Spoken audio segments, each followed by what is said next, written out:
Bismillahirrahmanirrahim. Assalamualaikum warahmatullahi wabarakatuh. Alhamdulillahil malikil haqqil mubin alladzi nahabana bil imani wal yakin. Allahumma shalli ala sayyidina Muhammadin khatamil anbiya'i wal mursalin wa ala alihi thayyibin wa ashabil ahyarin wa man tabi'ahum bi ihsan ila yaumiddin, amma ba'du. Qala Allah ta'ala fi kitabil karim, a'udzu billahi minasyaitonir rajim. Bismillahirrahmanirrahim. Wasari'u ila magfiratin mir rabbikum wa jannatin arduhas samawati wal ardu iddatil muttaqin alladzina yunfiquna fis sarra'i wad dharra'i wal kadhiminal ghaidha wal 'afina 'anil nas wallahu yuhibbul muhsinin. Pertama-tama marilah kita memanjatkan puja dan puji serta syukur kita kehadirat Allah Subhanahu wa taala yang telah memberikan kita kesehatan, yang telah memberikan kita nikmat sehat, sehingga kita bisa atau masih bisa bertatap muka pada pesantren kilat SMAN 1 Cilamaya ini. Tak lupa pula anak-anakku, marilah kita bersama-sama mendoakan kesehatan untuk guru-guru di SMAN 1 Cilamaya. Terutama Bapak ingin ucapkan terima kasih kepada kepala sekolah yang telah memfasilitasi kegiatan pesantren kilat pada bulan Ramadan terhadap siswa dan siswi SMAN 1 Cilamaya ini. Mudah-mudahan kita semuanya senantiasa diberikan kesehatan, tetap terjaga puasanya sampai 1 bulan penuh, dan mudah-mudahan kita senantiasa juga semangat dalam menuntut ilmu, walaupun hanya bertatap muka secara online, masih tetap semangat. Baiklah anak-anakku, pada kesempatan pesantren kilat sore ini, materi yang akan Bapak sampaikan adalah hikmah dalam puasa dalam kehidupan sosial. Seperti kita ketahui, pada minggu kemarin Bapak sudah menjelaskan apa itu ilmu sosial. Nah, sekarang kita kaitkan bagaimana kemudian hikmah puasa di dalam kehidupan sosial. Manusia secara fitrah itu pasti membutuhkan atau tidak bisa hidup sendiri.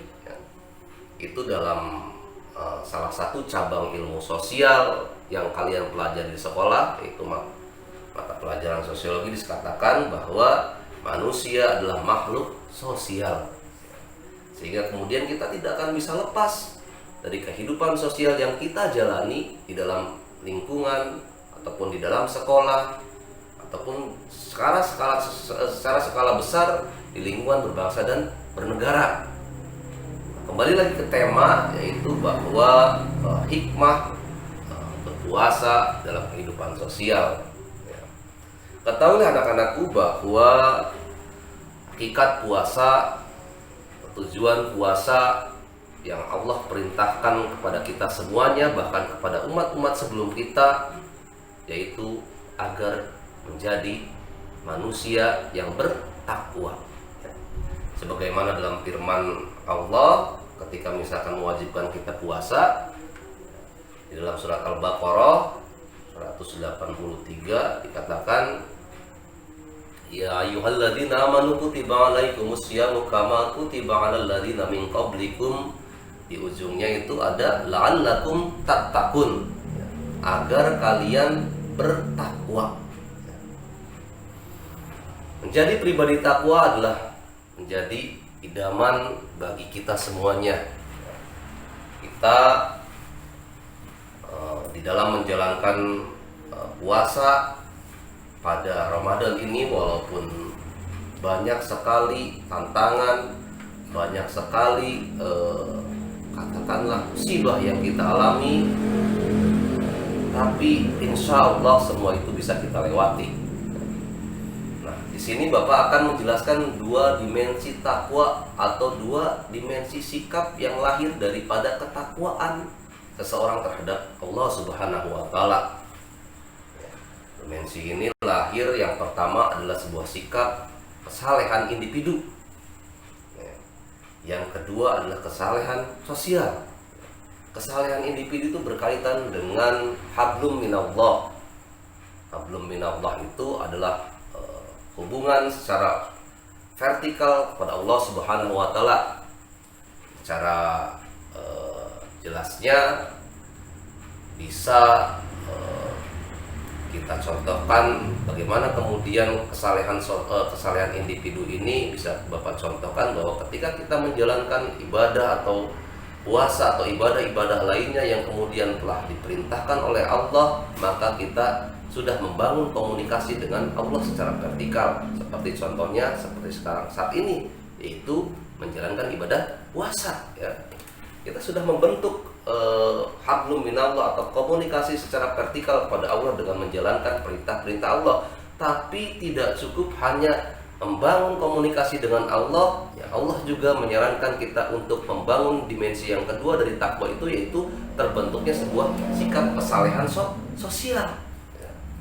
Karena sikap kesalehan sosial itu berkaitan dengan hubungan kita dengan orang yang ada di lingkungan kita atau di sekeliling kita ya. Kaitannya dengan ibadah puasa ya, kita tahu ya bahwa ketika misalkan kita menjalankan puasa, salah satu bentuk atau ciri-ciri orang yang bertakwa yang Allah sebutkan di dalam term atau di dalam bahasan kesalehan sosial itu ada terdapat di ayat yang tadi Bapak bacakan, wasari'u ila magfiratin mir rabbika wa jannatin arduhas samawati wal ardu uiddat lil muttaqin ya, bahwa kemudian dijelaskan di situ bagaimanakah orang-orang yang bertakwa itu dalam dimensi kesalehan sosial. Alladzina yunfiquna bis-sarra'i wad-dharra'i ya, yang pertama itu yaitu orang-orang yang menginfakkan hartanya dalam keadaan lapang atau dalam keadaan sempit. Ya, mudah-mudahan saja pada puasa atau pada bulan Ramadan ini kita tidak hanya membentuk sebuah dimensi takwa yang hanya mencapai kesalehan individu, ya, tapi juga kita bisa membentuk dimensi yang melahirkan sebuah sikap kesalehan sosial. Dengan apa? Dengan kita ya berinfak atau banyak sedekah ya, lahir dari sebuah kepedulian terhadap orang lain ya. Sebagaimana kemudian kita dicontohkan oleh Rasulullah ya, ada sebuah hadis yang menyebutkan bahwa Rasulullah itu orang yang paling dermawan. Rasulullah itu orang yang paling dermawan ya, manusia yang paling dermawan, dan kedermawannya itu meningkat ketika bulan Ramadan ya. Makanya melalui momentum Ramadan kali ini ya, yang tadi Bapak katakan bahwa dari dimensi ketakwaan yang melahirkan sebuah sikap kesalehan sosial ini, kita bisa termasuk dalam kriteria-kriteria yang sudah disebutkan oleh Allah, termasuk kita bisa berbagi dengan orang yang membutuhkan ya. Atau kita menginfakkan sebagian harta kita terhadap orang-orang yang tidak mampu ya. Ini momentumnya ya. Ini momentumnya. Selain itu ada pertanyaan, Pak, saya kan saya siswa, Pak, belum punya pekerjaan, belum punya penghasilan ya. Belum punya katakanlah tabungan, apalagi sekarang nggak punya sanggup, Pak, berangkat ke sekolah berangkat ke sekolah aja enggak. Bagaimana, Pak, ketika misalkan saya mau membangun dimensi kesalehan sosial saya dalam misalkan berbagi terhadap orang lain ya.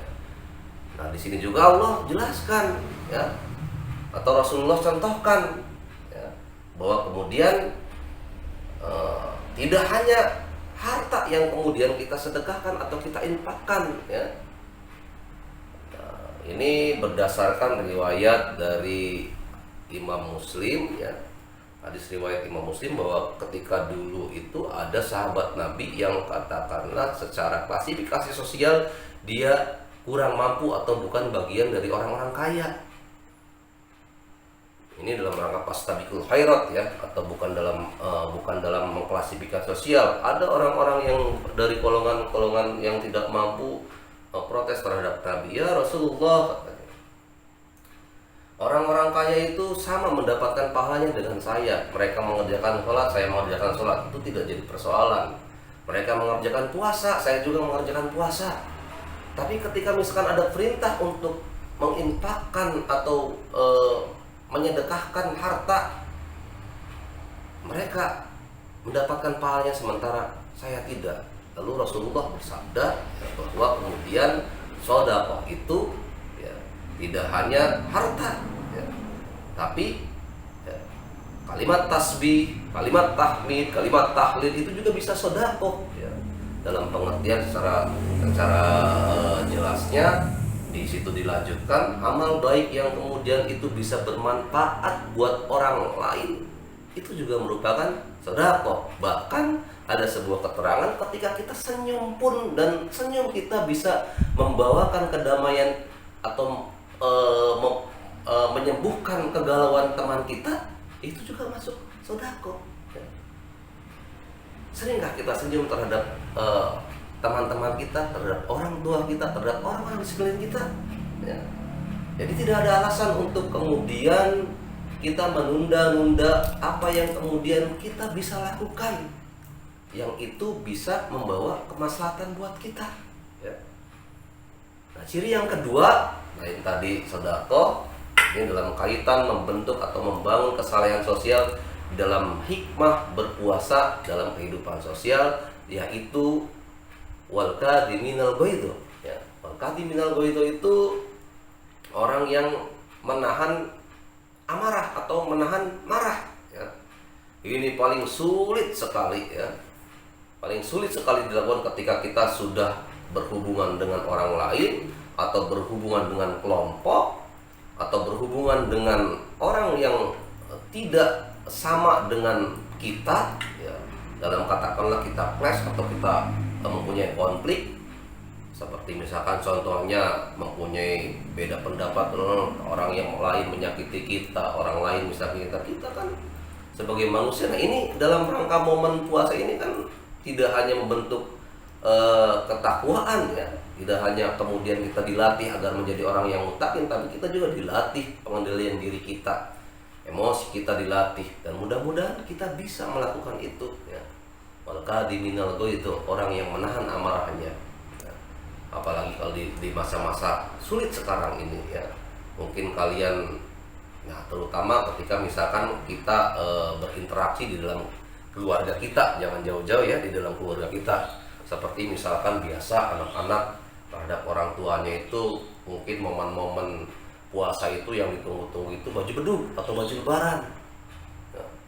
Ketika misalkan belum terrealisasikan atau belum mendapatkan apa yang diinginkan terhadap tuntutan terhadap orang tua, kadang-kadang kita menahan amarah, disuruh susah, ngambek bawaannya terhadap orang tua kita.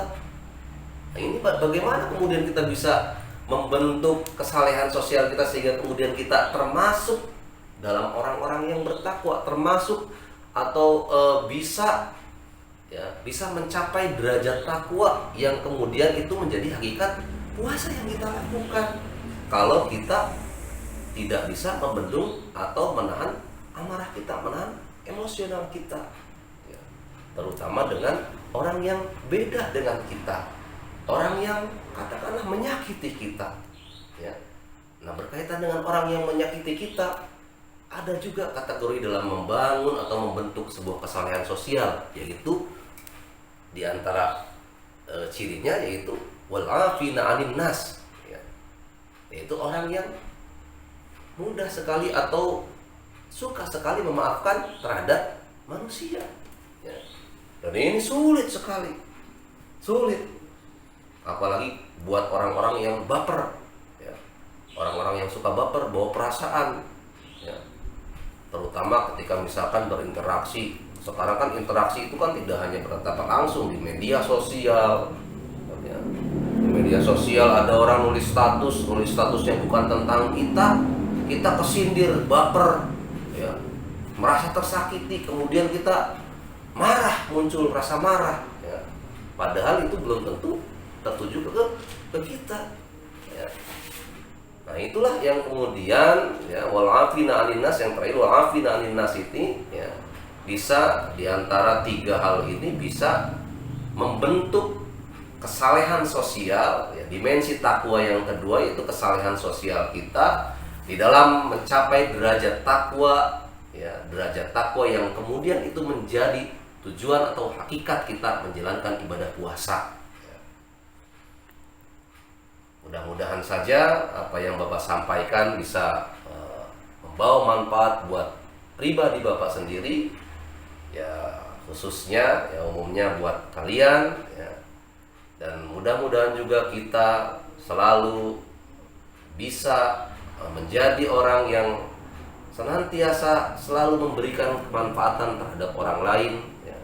Melalui ibadah puasa ini, kepedulian sosial kita, kepedulian terhadap orang yang membutuhkan, terhadap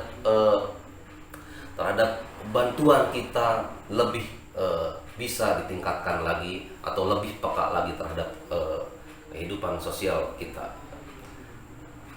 Mudah-mudahan pada pertemuan kali ini kita bersama-sama berdoa bisa mencapai derajat takwa yang kemudian itu menjadi hakikat puasa bagi kita semuanya. Akhirul kalam, wallahu muwaffiq ila aqwamit thoriq. Assalamualaikum warahmatullahi wabarakatuh.